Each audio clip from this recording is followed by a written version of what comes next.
All right, guys, picture the scene. It's 2006. I'm a 34-year-old Irish guy. I'm involved in the property sector, and we were going through what was called the Celtic Tiger at the time. Massive property boom. Everything's going bonkers.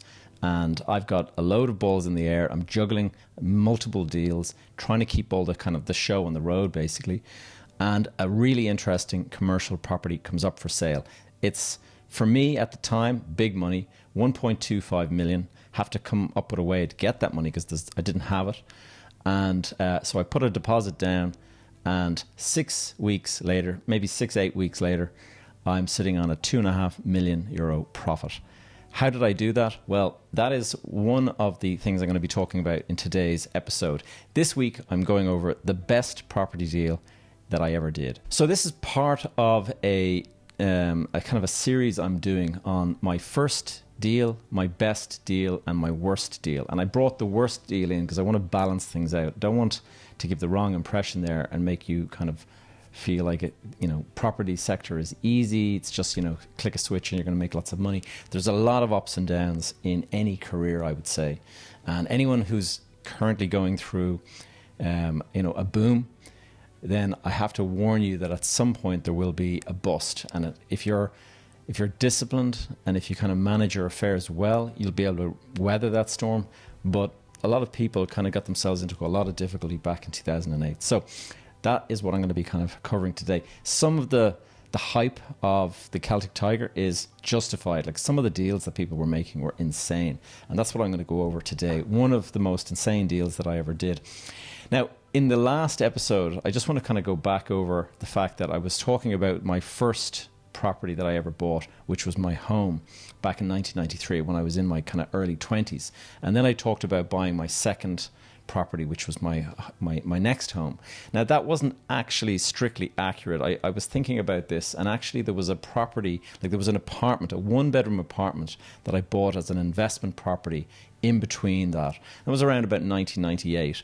And while it did okay financially, I have to be honest, it was a bit of a headache. And it was a property located over an abracadabra sort of takeaway place on Westmoreland Street. In fact, the Abracadabra is still there. So if you're familiar with Dublin, you'll know Abracadabra on Westmoreland Street. I had the apartment on the second floor above it.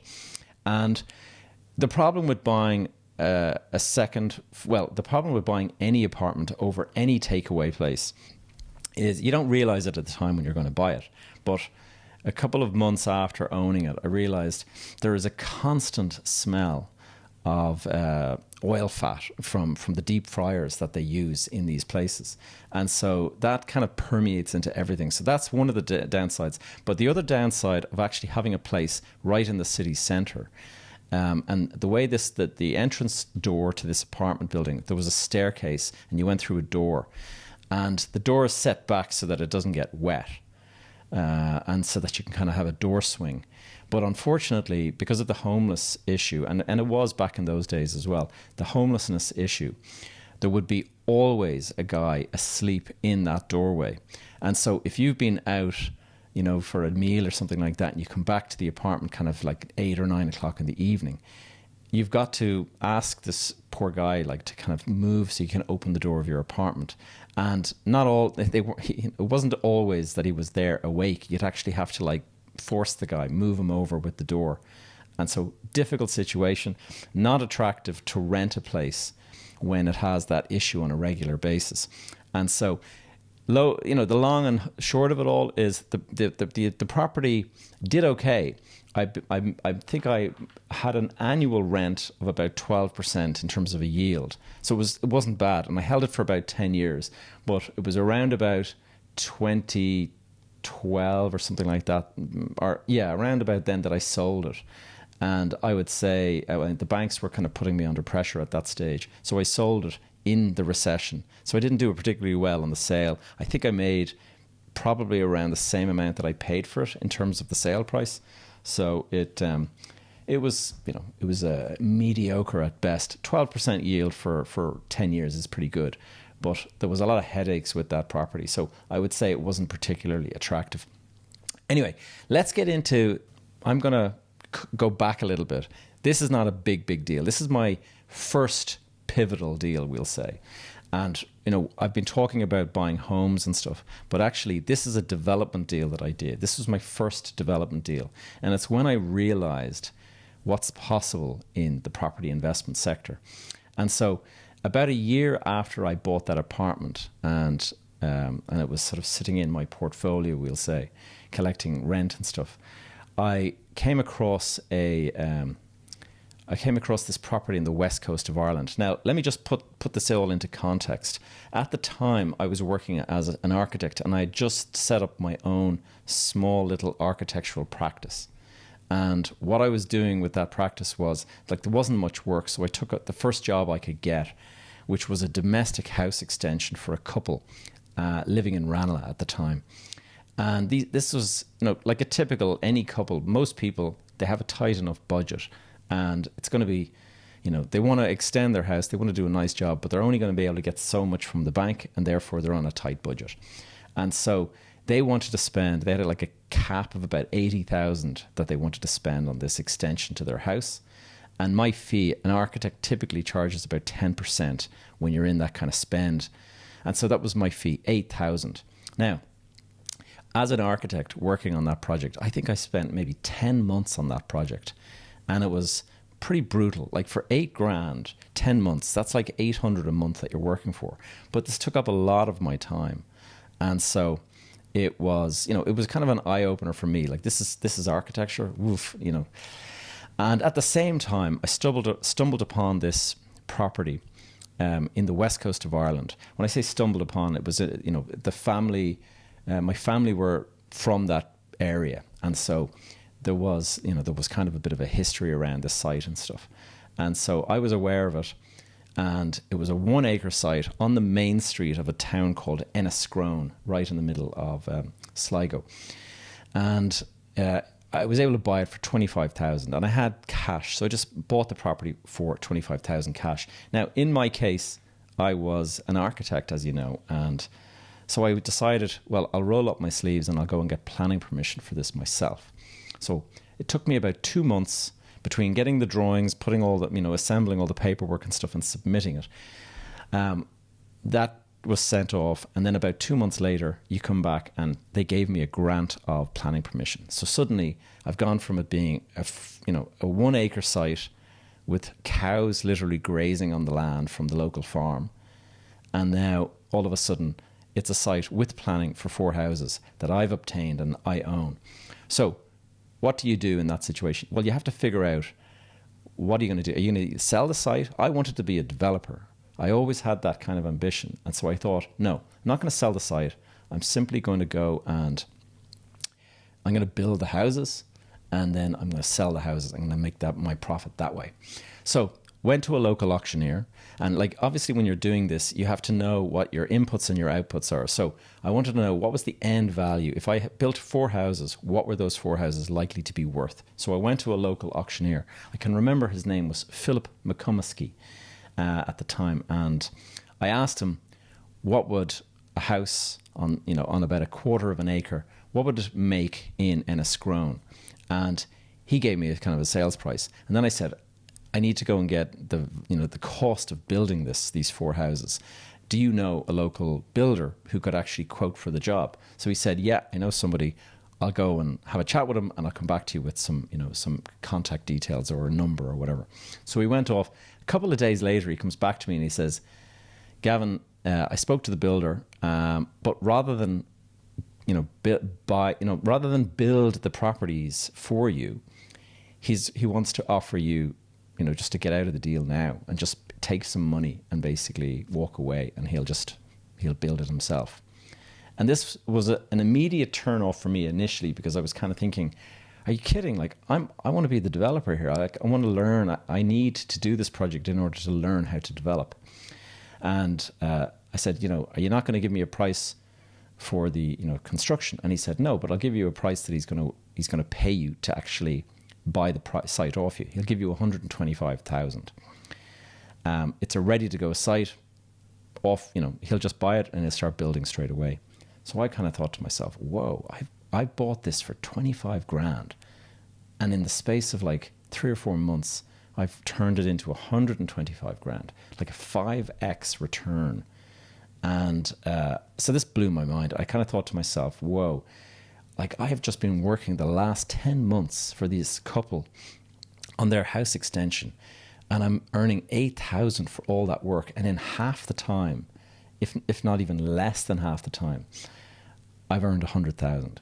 So this was pivotal moment for me.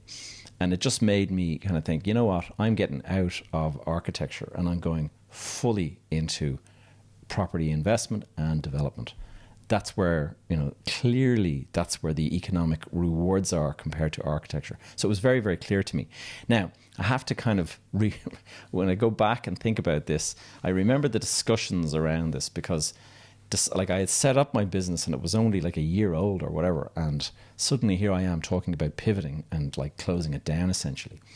And I can remember my friends, my architectural friends, teasing me that I would be joining the dark side, as if I was like Darth Vader or something like that.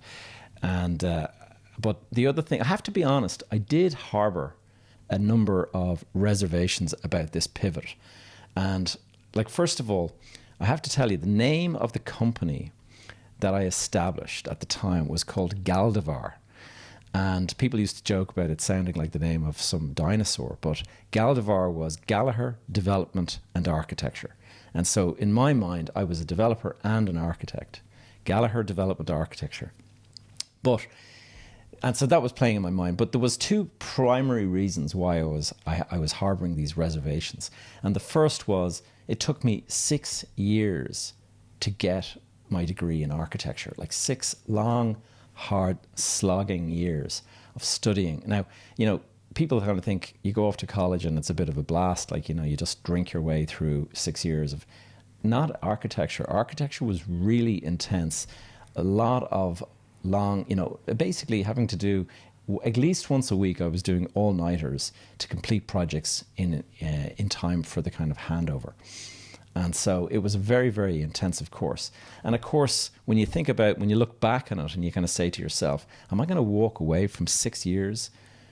And that was that was going through my head. Now, of course, in retrospect, what I realized that's the sunk cost fallacy. And that is a kind of a condition that you have in your mind where you feel like you've invested so much already to date that you cannot justify giving up and abandoning it now. And that is also what happens when people are buying shares in a company and they keep on buying as the price is going down, and they keep thinking, I'll keep buying. And when it comes back, I'll make all my money back. And so there's a point where you realize, I'm in deep trouble here, and you have to abandon it. And so it is always worth your while. Like, forget that sunk cost fallacy. Always bear in mind the sunk cost fallacy. It's a fallacy in your mind that you've invested so much that you can't give up now. The best thing to do a lot of the time is just to cut your losses and walk away. Now, the second reason that I had these reservations about pivoting was because, and it's more personal, that my dad, my late father, who had only just died a couple of years earlier, he had been very, very proud that I managed to get into architecture in the first place because, first of all, he didn't go to college. But second of all, it did not, for most of my life, it did not look like, for most of my young childhood, we'll say, it did not look like I was going to be going to any kind of a college. Like, I was not academically gifted in any way. I had terrible time in school in terms of distraction and stuff. I think I probably had ADHD because I just could not concentrate on the class. And I can remember my report card coming home and always dreading it because the teacher would have, spelling test. Gavin did 1 out of 50 on a spelling test and things like this. I mean, it was brutal. And so, it's unlikely that a kid like that is going to go to college, or at least that's what's going on in most people's minds. But what happened, and this is an interesting kind of aside, is in 1987, my parents took us, the family, like we were kids, took us to America on holiday. And our first stop was New York City. And I'd never been to America before. Landing in New York City and seeing the skyscrapers towering over you is an absolutely incredible I mean, for me, it was absolutely incredible. I was standing there. I just kept on, craning my neck up, staring into the sky, counting the floors, and thinking, I've never seen anything like this. And it was that moment that I suddenly realized, this is what I want to do. I want to build buildings, and I want to build like big buildings, kind of like this. And so it was this pivotal moment insofar as it basically changed my whole kind of focus and direction. And suddenly when I went back to school, I was crystal clear what the objective was and why I was going to concentrate in class. And sure enough, I went and I got into architecture. Architecture was quite a difficult course to get into. So I achieved the points, and I got into Bolton Street, which had an aptitude test, and that certainly helped. And anyway, it made my dad proud. And when he died, I kind of carried this weight of his expectations on my shoulders. I was kind of thinking, he's so proud, I can't really give this up, And in retrospect, it's understandable, emotional feeling, but it was a mistake, because I've actually been reading a book lately, and it's a book called The 5 Biggest Regrets of the Dying. And it's a book by a lady called Bronnie Ware. And she was a palliative care nurse for her whole career. And palliative care is where you take care of terminally ill patients, and you basically nurse them until their death. And so it's obviously a pretty difficult job to do, and it takes a certain type of person. But this nurse, Bronnie, she spoke to all of her patients over the years, and she built up this list of all of the regrets they had on their deathbed. And the number one wish or regret that all of these people had is they said that they wish they had had the courage to live their life a life that was true to them, as opposed to living a life that others had expected of them. And so, super powerful when you think about it. Like, look at what you're doing today. Are you happy with what you're doing today? Is it something that you want to do, or is it something that parents expect you to do, or whatever it might be? Is it something that your peers expect you to do? Like starting this podcast, I kind of faced quite a bit of ridicule, believe it or not, from people that I knew, kind of saying, podcast, are you serious? Like, what are you going to talk about? This kind of thing. So you do have to kind of chart your own course, and just remember that, make sure what you're doing is what you want to do. Anyway, I've drifted off the topic there a bit. Let's get back to my best ever deal. Now, this deal that I'm about to tell you about it's extraordinary in terms of, it was a stroke of luck. And I kind of hesitate to tell people about this deal at times, because I don't want to give anyone the impression that you can just click a finger and make profit like this in the property business, because it would be a disservice to give that impression, because it is not that easy. It requires rolling up sleeves and hard work and all that. But occasionally you get lucky. In the same way as occasionally you can get unlucky. But in this particular case, it was just extraordinary. Now, I'll give you some of the details. The site, or the building, was located in Clondalkin, and that's a part of Dublin, kind of West Dublin. And one of the main banks that occupy kind of all the main street locations in around Ireland and stuff, they had been located here, and they closed the branch down. They pulled down the shutters and they stopped operating. They had moved to a newer branch sort of nearby or whatever. And so as soon as you notice that, you kind of think to yourself, what's going to happen with this location? And so that's what I started. So I started putting the feelers out, trying to figure out what is going to happen to this site, because I already knew the Clondalkin area. I'd done a couple of projects in that area, so I was quite familiar with it. And I spoke to a couple of agents, and they confirmed, it's coming on the market, so, probably in about 2 months or something like that. So that little bit of information is absolutely vital. If you have the lowdown on any kind of information, it just gives you that competitive advantage that the rest of the market does not yet have. And so always, try to make the most of it. Relationships you have, if you're able to kind of, use a friend in a place or something like that, just to get a little bit of information that confirms something that maybe is not widely known. that can be super, super valuable. So I knew that this was coming up in the market. The rest of the market was not completely aware of it, that I was aware of anyway. And so I started thinking, okay, what am I going to do with this?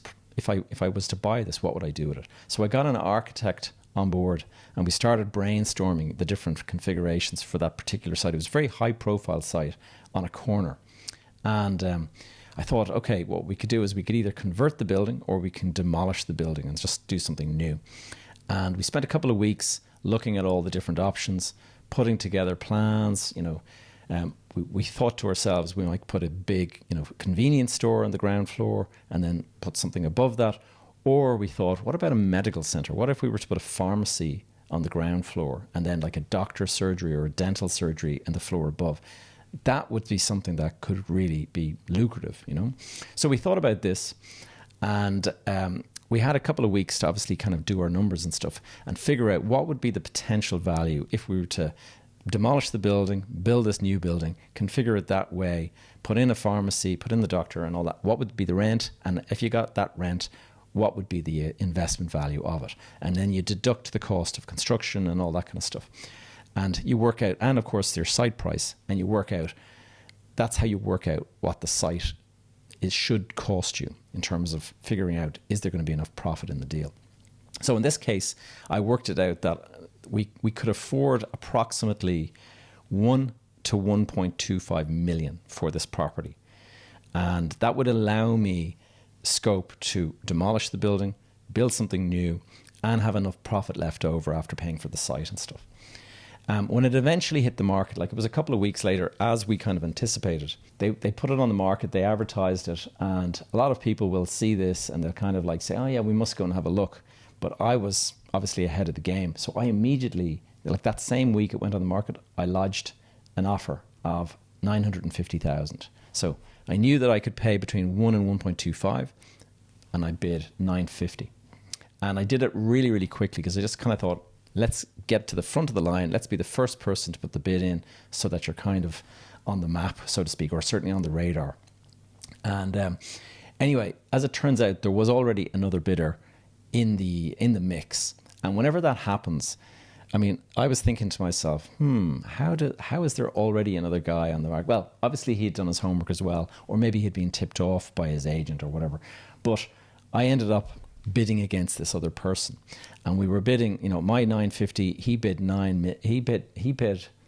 I think 975, then I bid 1 million, and then rather than it go any more, the agent came back to us and said, we want to go to best bids between the two of you.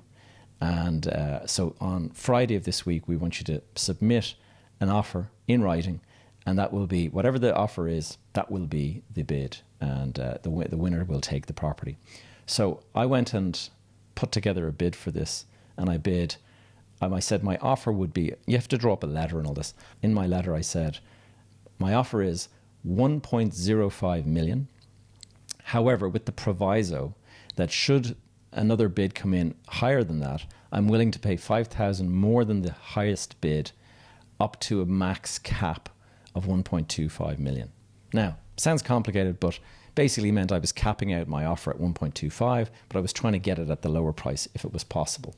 A few days later, I got informed by the agents that were selling the property that I was successful. 1.25 was the price. Needless to say, I was like, I wonder what happened to my 1.05.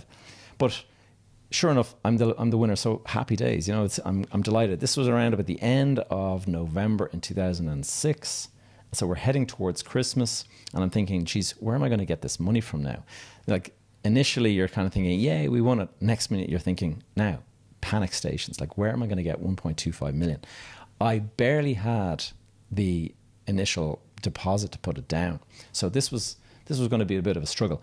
Now I called my bank manager, and at the time I used to lavish all this love and attention on my bank manager and the various people in the branch that looked after stuff. So I would have sent her this huge Christmas hamper worth about €250, be filled with wine and all the different kind of stuff that you get around Christmas time.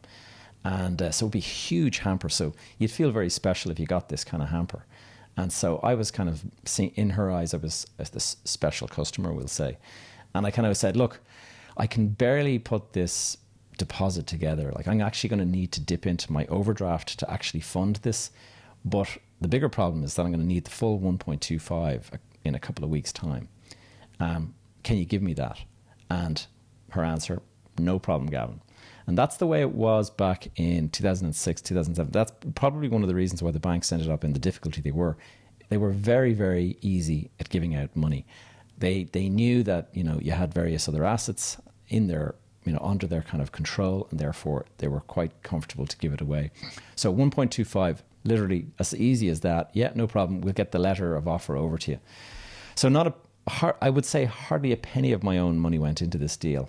So I'm looking at about a 12 to 18 month project timeline to buy the property, get the planning permission, go and demolish the building and build out the new building, and then fill it with a tenant. So 12 to 18 months would be kind of a pretty decent turnaround, maybe 24 months. But I was thinking to myself, 12 to 18, I'll have this project completed, and I'm probably going to need to borrow about another $1 million in order to fund the construction and things like that. So, it was not a slam dunk of a deal. Like, getting it for 1.25 million plus another $1 million, you're looking at about a 2.25 million spend before you make any profit. So I was, I won't say I was nervous, but I was kind of like keen to just get on with it and kind of make sure that when this was built and the tenant was in place and all that I would secure the investment. So a few weeks later, I got a call. My architect's starting to work up plans and all this kind of stuff. And I get a call from an agent pal of mine. And he's an agent that works in the commercial kind of retail space. And it was kind of out of the blue, didn't expect it. And he wants to meet for lunch. So I say, yeah, sure, let's meet for lunch. So I think this was early January at this stage. And the building was now mine. And the architects were working on the plans. And we're having a bit of lunch, talking about, Christmas and the madness and all that. And he goes, by the way, did you buy that old building, the old bank building in Clondalkin? And I said, I did. Why? And he goes, I've got some good news for you. He says, there is a financial institution that was looking at that project and they wanted to buy it. But they didn't, they have all these kind of internal committees and stuff. And in the time it took for the committees to meet and to get kind of approval to actually make a bid for the property, you and this other guy had bid against each other and you secured the bid and you secured the property. So he says these guys have only now just got approval and now they're saying, hold on, the property is off the market now. So I've been instructed to come to you and try to buy the property back for them. And I was just like, ooh. Now, this is the point where you start playing hard to get. And it's, you have to kind of know how hard to play. There's a kind of, there's a fine line between being seen as a bit of a shyster and being somebody who, just genuinely has other plans and wants to kind of get on. So he was kind of saying, look, what would it take for you to walk away? And I was saying, I have an architectural team working on this. We have, feelers out there for pharmacists and doctors and all of this kind of stuff. And the team's been working away. There's going to be abortive costs if I go and tell the architects to drop everything now and stop put everything away. We're going to build a medical centre and I'm going to make some good profit here, So I don't really want to sell it at all. And that's kind of like where I left it. Anyway, back and forth for about a week. And eventually we agreed on the sale of the property at a price, and I'm not kidding you, at 3.75 million, and the closing in like 4 weeks or something like that. And this just blew my mind. A 2.5 million profit in the space of 6 or 8 weeks of ownership of the property. It was just absolutely crazy. It was mind-blowing. And like, what was particularly incredible about this particular deal, the extraordinary part of it, is that because I put almost zero cash down, it was an absolutely incredible return on investment. So there's different types of return on investment. There's the R.O.I, return on investment, and that would typically, you would measure that based on the price you paid. So we paid 1.25 and we sold it for 3.75. That's a 330% return, we'll say. But I didn't put that much money in. Maybe let's say I put 100,000 into this deal or 70,000 into this deal. I turned that 70,000 into a 2.5 million profit. What does that equate to? That basically breaks calculators. It's kind of like, it's a massive, massive return. It's like a 30x return, we'll say. So it's just incredible. You don't do this kind of 30x return in the space of 2 months. You just don't. And, so before I go on any further, I really have to reiterate that kind of a deal is not typical of what you would be out there, managing to do. You might get lucky. Of course, you might get lucky, but for the vast majority of people, you're just not going to get that lucky. And in fact, as I'm going to be talking about in the next episode of this podcast, I'm going to be talking about my worst deals where I got very unlucky. But the best way to describe this deal was it was a fluke. And flukes come around now and then, and obviously it's fantastic when they do.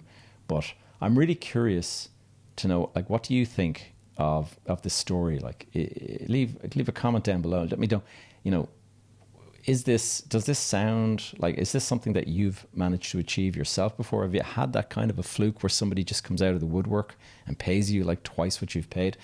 I don't know very many people who've achieved that. I do know some people who've done similar kind of deals, but it's kind of once in a career. It's not a regular thing. So very curious anyway. Let me know. And also, if you've had any kind of just incredible luck around the property industry, comment below. Let me know what you think. Reason I'm asking is just, in the same way that a deal can go incredibly right for you, it can go incredibly wrong. And that is what we're going to get into in part 3 of this series. Making financial analysis, the financial projections that I did, the profit analysis and the forecasting, all of that kind of stuff that I talked about for this particular deal. That's something that I'm starting to go into now in more detail over on my other channel, the Gavin J. Gallagher on Real Estate channel. Now I'm going to put a link over to my right, and that link is going to take you to one of the videos that I've produced over on that channel. Why don't you go and check it out? You might find it interesting, and I will see you back here this time next week. By the way, if you haven't subscribed already, please do. See ya.